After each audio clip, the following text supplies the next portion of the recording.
আমাদের গ্রামটা একেবারে সাদামাটা। গ্রামটা ঘেরা ঝোপঝাড়ে, তবে রাত হলে মানুষ অনেক কিছু দেখে আর শুনে। এই গল্পটা অ্যাম্বুলেন্সকে নিয়ে ঘেরা, গ্রামের লাস্ট অ্যাম্বুলেন্স নামে পরিচিত। স্বপনকে একটা কল দেই তো। হ্যালো বন্ধু, কই তুই? এই তো আছি, বল কি বলবি? চল এক জায়গা থেকে ঘুরে আসি। কই যাবি?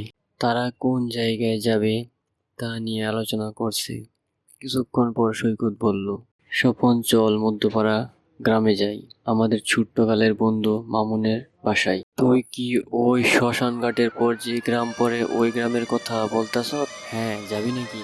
জায়গাটার নাম শুনলে ভালো লাগে, আবার একটু ভয়ও করছে, তবে মোটরসাইকেলের ট্যুর দিলে কেমন হয়? তাহলে তো ভালোই হয়। তারা রেডি হয়ে একটা মোটরসাইকেলে বসে পড়ল। তারা রওনা দিল মধ্যপাড়া গ্রামে, তাদের বন্ধুর উদ্দেশ্যে।